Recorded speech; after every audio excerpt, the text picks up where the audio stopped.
you go, sir. Thank you.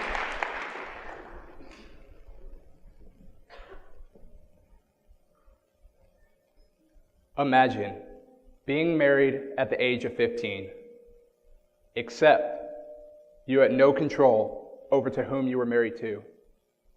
Unfortunately, this is the reality for approximately 250 million women around the world today, according to a study conducted by UNICEF in 2014. Hello, my name is Austin Buck, and today I will be informing you about women's rights in 3 different countries around the world. We all have important women in our lives, and we need to realize how women's rights are disrespected, not only in countries around the world, but in our own country. Now, you may be asking yourself, what does a 6'2" African-American man know about women's rights?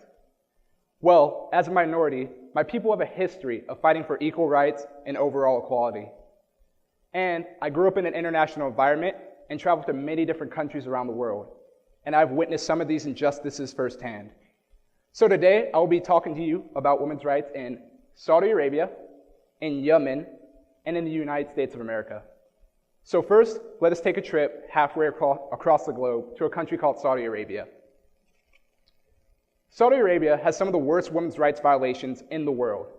In fact, according to a 2013 Washington Post article, in Saudi Arabia, it is illegal for women to drive. Now, in 2011, the women of Saudi Arabia literally took to the streets to protest by driving cars.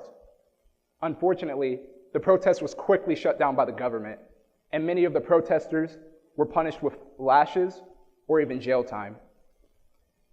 Now, for my next point, I'd like to introduce you to someone.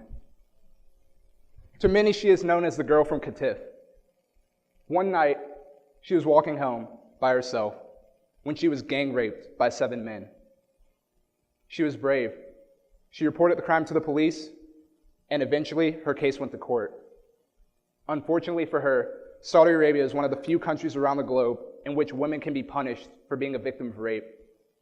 She was sentenced to 200 lashes, her crime being alone at night without the presence of a man to whom she was married to.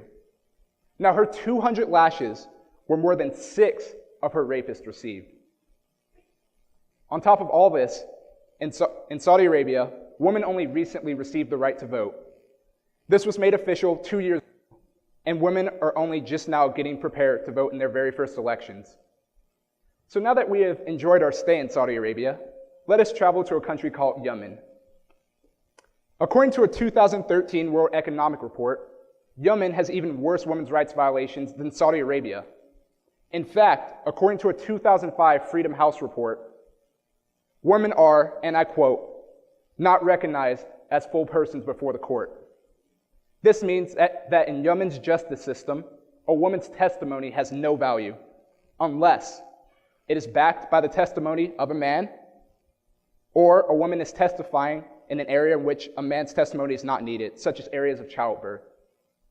On top of all this, in Yemen, women cannot leave the house without a man's permission. If they are married, then they need their husband's permission, and if they are not married, then they need their father's permission. Now, if a woman were to leave the house without a man's permission and something were to happen, it would be deemed the woman's fault, and they could be charged criminally. So now that we have enjoyed our travels around the world, let us travel back home to the United States of America. This is the last country where I would like to discuss women's rights. Unfortunately, in the United States, there exists something called the wage gap.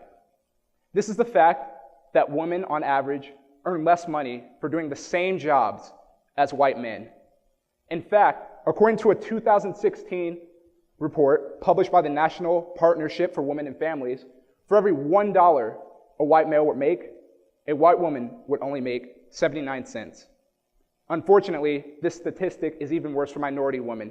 As you can see from the slide behind me, African American women only make 64 cents for every $1 white male would make, and Hispanic women would only make 56 cents for every $1 a white male would make.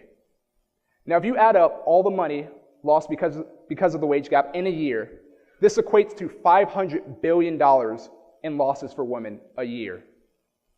Now, if the wage gap were to be eliminated, the average working woman would have enough more money for almost a year's supply of food for herself and her family, or 7 more months of mortgage, or 11 more months of rent. So to recap, I've talked to you about women's rights in Saudi Arabia, in Yemen, and in the United States of America.